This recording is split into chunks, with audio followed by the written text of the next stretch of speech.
Shalom à toutes et à tous, très heureux de vous retrouver dans la matinale à la gloire de l'Éternel. Vous savez, il est doux, il est bon et agréable pour des frères de demeurer ensemble. C'est ce à quoi nous nous attelons tous les jours à travers cette émission qui vous permet de démarrer votre journée humblement et avec beaucoup d'honneur à l'Éternel des armées. Pasteur, bonjour. Bonjour. Vous allez bien? Je vais bien. Très heureux de vous avoir sur notre plateau. Jean-Richard, bonjour. Shalom Aniel et shalom à tous.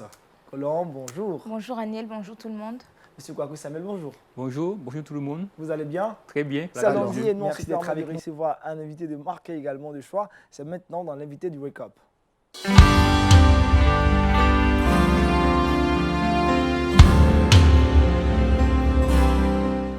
Nous recevons aujourd'hui M. Samuel Kouakou, expert en évaluation. On parlera d'un thème très important et c'est le suivant, comprendre l'évaluation des projets et de politiques publiques. C'est bien cela?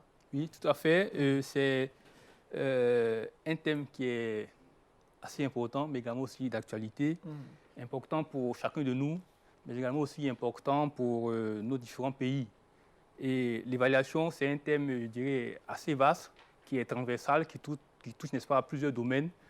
Et c'est pour cela que pour cette rencontre, j'ai bien voulu que nous puissions échanger plus, n'est-ce pas, sur les projets, particulièrement les projets de développement, puisque c'est cela qui contribue au développement socio-économique de nos pays, mais également aussi les politiques publiques. Et permettez que dans un premier temps, je puisse définir quand même ce qu'est un projet, ce qu'est une politique publique, afin de pouvoir mieux comprendre un peu. C'est le point de départ. Voilà, tout à fait.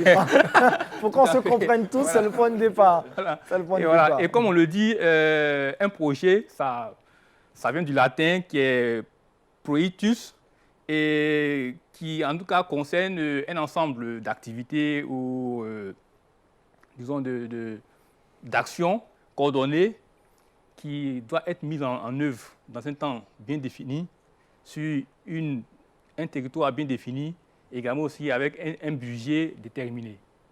Et les politiques publiques, c'est un ensemble également aussi d'interventions ou bien d'activités qui sont décidées par des personnes ou des entités qui ont le pouvoir public, ça peut être des publics bien comme privés, mais qui ont un impact, n'est-ce pas, sur la vie sociale. Donc, venant de cela, quelle est vraiment l'importance pour nous de pouvoir, n'est-ce pas, évaluer, n'est-ce pas, les projets, les politiques publiques.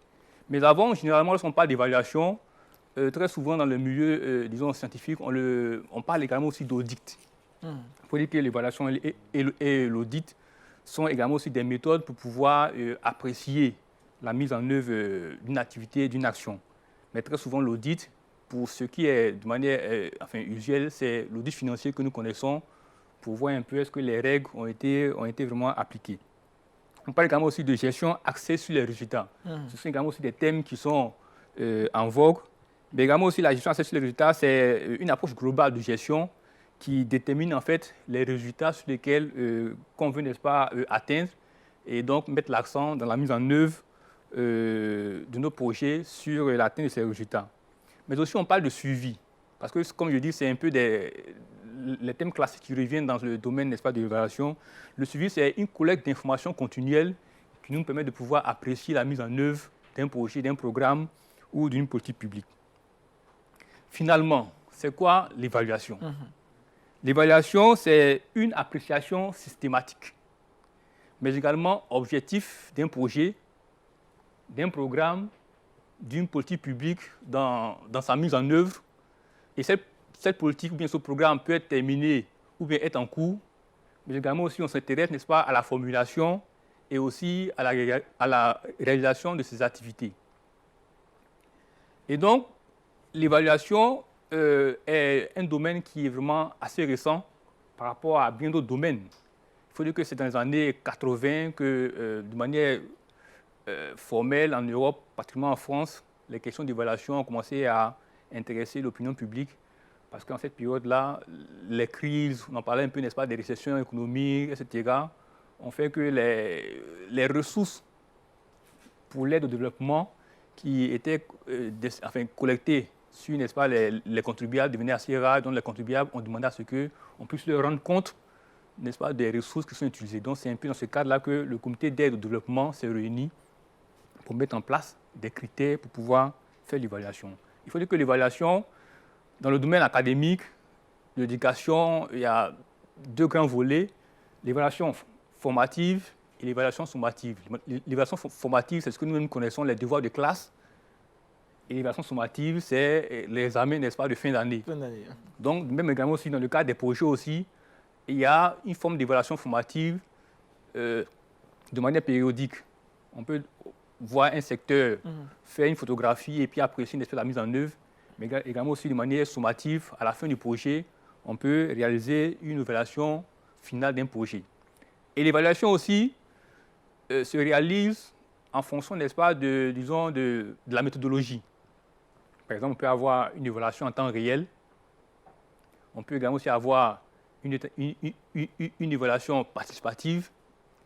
L'évaluation aussi peut se réaliser en fonction des personnes qui, enfin, disons, des entités. Donc, par exemple, une évaluation interne. Par exemple, une organisation elle-même peut avoir un expert en son sein, ou bien peuvent décider de pouvoir faire l'évaluation de leurs activités. Ça, c'est une évaluation interne. Ou une évaluation externe, où on appelle une personne, disons, indépendante, extérieure, pour apprécier la mise en œuvre de notre projet. Mais également aussi, on peut avoir une forme aussi d'évaluation, l'évaluation participative, où c'est les bénéficiaires de nos actions qui eux-mêmes évaluent les actions qui ont été mises en place. Donc, pour revenir à l'évaluation, comme je l'ai dit, c'est vraiment assez récent. Et au niveau, n'est-ce pas, au niveau international, c'est seulement en 2015 qu'il y a eu pour la première fois une année décrétée par les Nations Unies, appelée Année internationale de l'évaluation, et qui a permis, cette année, n'est-ce pas, a permis de pouvoir propulser l'évaluation, mieux faire connaître l'évaluation. Et par la suite, en Côte d'Ivoire, en 2016, c'est un peu vraiment le fruit de l'année internationale de l'évaluation 2015. Pour la première fois en Côte d'Ivoire, l'évaluation a été intégrée dans la constitution ivoirienne. Mais actuellement, il reste encore à prendre, disons, les décrets des lois, etc., tout le cadre juridique administratif pour pouvoir effectivement mettre en œuvre, disons, cette volonté des parlementaires de pouvoir conduire l'évaluation au niveau national. L'évaluation n'est pas beaucoup connue, disons, dans notre tropique, particulièrement dans les pays en développement, tout simplement parce que les formations en évaluation sont venues d'abord des pays développés qui ont mis en place, n'est-ce pas, tout un mécanisme, tout un curricula pour pouvoir faire l'évaluation. Il faut dire que l'évaluation elle-même est née dans le secteur de la médecine où, en tout cas, on parle un peu d'évaluation quantitative. On avait la possibilité de pouvoir savoir le nombre de patients qui venaient. Et donc, c'est au fur et à mesure que les experts ont pu mettre en place des méthodes pour pouvoir évaluer. Et par la suite, l'évaluation est venue au niveau des pays du Sud parce qu'au niveau de l'aide au développement, comme je l'ai dit, c'est les pays du Sud qui bénéficient le plus des ressources des contribuables des pays développés. Et donc, il y a eu cette volonté de pouvoir avoir une certaine redevabilité, c'est-à-dire qu'il faut qu'on rende compte des ressources dont nous bénéficions. Et donc, l'évaluation a commencé également aussi à être prise en compte dans les politiques au niveau national. Pour la Côte d'Ivoire et même pour la plupart de pays en développement, on devient expert en évaluation d'abord par la formation. Mais il faut dire que dans les pays en développement, pour le moment, les formations qui sont dispensées sont des formations qualifiantes. Par exemple, des formations de 1 semaine, 2 semaines, au maximum 1 mois. Alors que dans les pays développés, nous avons des formations vraiment diplômantes, du niveau master, du niveau PhD. Donc, vous voyez un peu la différence et puis les difficultés que nous, en tant qu'experts dans les pays, disons, du Sud, nous rencontrons.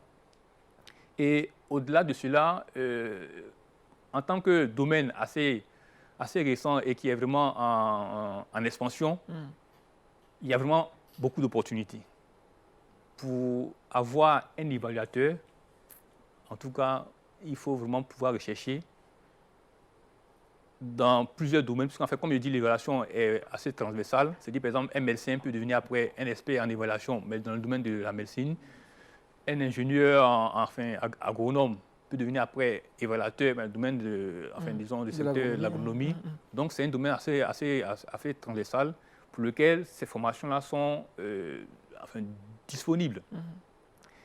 Et au niveau, par exemple, de nos pays, quel peut être, n'est-ce pas, disons, l'intérêt de pouvoir, surtout voilà, ça, l'intérêt. L'intérêt de pouvoir, n'est-ce pas, faire une évaluation. Et comme je dis, déjà, l'évaluation nous permet de pouvoir rendre compte. Lorsque nous évaluons, nous apprécions, n'est-ce pas, la mise en œuvre. Et donc, nous obligeons la personne qui a reçu, n'est-ce pas, les ressources financières ou enfin, humaines et autres, de pouvoir rendre compte de leur utilisation. Ça, c'est le premier point. Le deuxième point, l'évaluation peut nous permettre de pouvoir apprécier, disons, la mise en œuvre d'un projet ou bien d'une politique publique. Et donc, après cette appréciation, on peut être amené, n'est-ce pas, à répliquer cette politique, ce projet, ou on peut même demander enfin, aux décideurs de pouvoir arrêter ce projet-là. Donc ça, c'est vraiment assez important enfin, disons, pour nos sociétés, qu'il y ait vraiment une évaluation de nos projets et de nos politiques publiques. Et c'est vu, n'est-ce pas, toutes ces difficultés qu'au niveau des pays du Sud nous rencontrons, particulièrement en Afrique, qu'il a été mis en place l'Association africaine d'évaluation, qui a été constituée en 1999. Donc, vous voyez, c'est vraiment assez récent. Hein. Et je dirais même de manière formelle, c'est seulement en 2017 que tous les organes de l'Association africaine d'évaluation ont été mis en place. Et donc, cette association-là travaille, n'est-ce pas, à promouvoir l'évaluation, à développer les méthodologies et surtout, n'est-ce pas, les guides de l'évaluation, mais surtout en tenant compte du contexte, n'est-ce pas, africain. Et au-delà de cela, à renforcer l'activité des associations ou bien des réseaux formels ou informels dans les pays et par la suite permettre à nos États de pouvoir intégrer l'évaluation dans leur fonctionnement. Alors, quelles sont les actions que mène l'Association africaine d'évaluation? Oui, de manière formelle, l'association, par exemple, chaque 2 ans, organise des conférences, une conférence internationale dans chaque pays. Et par exemple, la dernière conférence a eu lieu en Ouganda, à Kampala, en Ouganda, où nous avons eu, n'est-ce pas, l'honneur d'être élu vice-président, je dirais le premier vice-président de cette association. Et au-delà de cela, l'association fait des plaidoyers auprès, n'est-ce pas, des institutions internationales ou bien des institutions, par exemple, disons, sous-régionales, pour que l'évaluation soit prise en compte dans leur politique, dans leur plan d'action. Et l'Afrique également aussi supporte la formation des personnes qui souhaitent devenir évaluatrices, ou également aussi soutenir les associations pour renforcer les capacités. Notamment, comment est-ce qu'on fait pour être évaluateur en Afrique, sous nos tropiques? Oui, comme je l'ai dit, d'abord l'évaluation, c'est une formation assez transversale. Il faut d'abord avoir une formation de base. Et lorsque vous avez cette formation de base, vous suivez maintenant des formations dans le domaine de l'évaluation, le suivi et l'évaluation, qui sont disponibles un peu partout dans différents pays. Et comme je dis, en Afrique, c'est la plupart des pays, en dehors peut-être de l'Afrique du Sud, bien certains pays de l'Afrique du Nord, c'est des formations, disons, qualifiantes. Mais lorsque vous voulez vraiment pousser, aller un peu plus à l'avant, vous n'êtes pas obligé d'aller en Afrique du Sud, où il y a, en tout cas dans l'université, il y a des nouveaux masters en évaluation qui permettent de pouvoir avoir une formation encore plus étendue, plus pointue dans le domaine de l'évaluation. Et comme je dis, les opportunités d'emploi, c'est vraiment pas un secteur assez connu. Et donc, il y a encore des opportunités. Et je dirais même que l'évaluateur, lorsqu'il arrive dans une entreprise, dans une organisation, dans un projet, est quelqu'un vraiment qui est respecté. Voilà. Qui est respecté parce que c'est, comme le dit, un évaluateur, c'est quelqu'un qui émet un avis.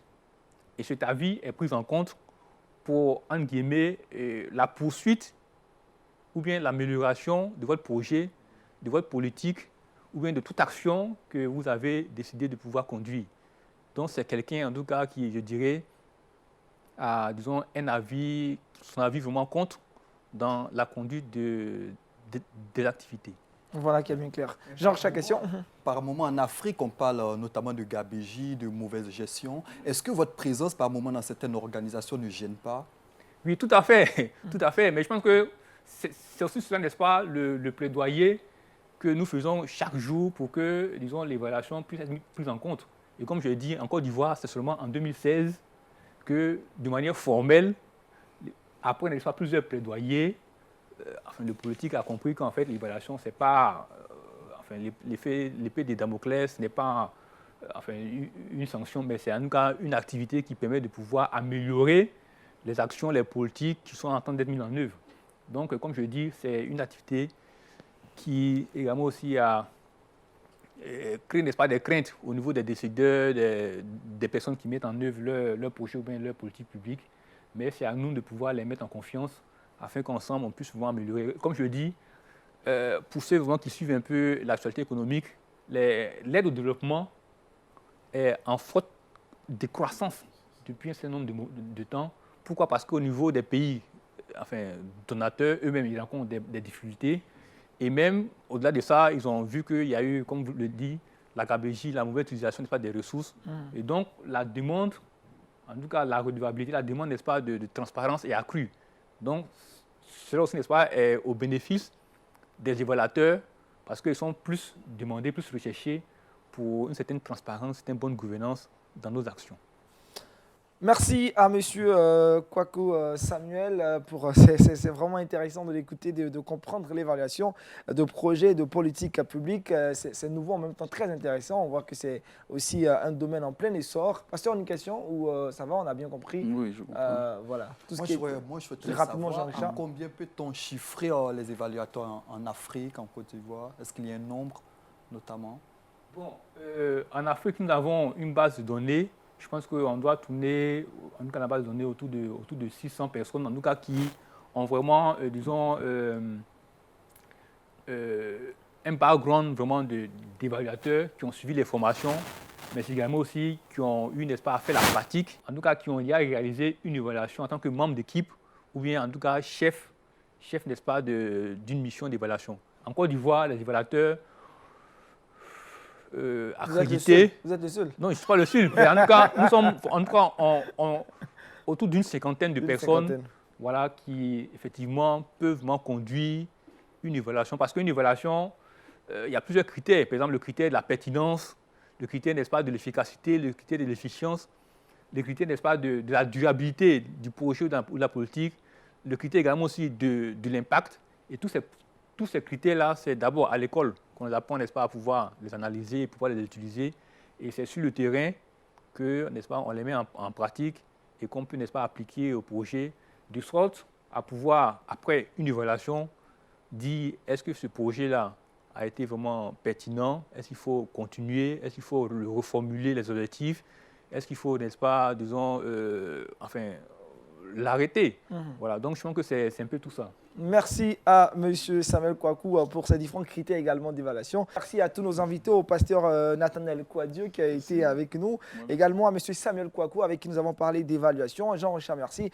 Colombe pareil et toute l'équipe également de Wake Up vous souhaite une excellente journée et un très bon début de semaine. Restez toujours connectés pour suivre les programmes de Lumière de Monde Télévision, La vie chez vous. Et shalom et bonne journée à vous.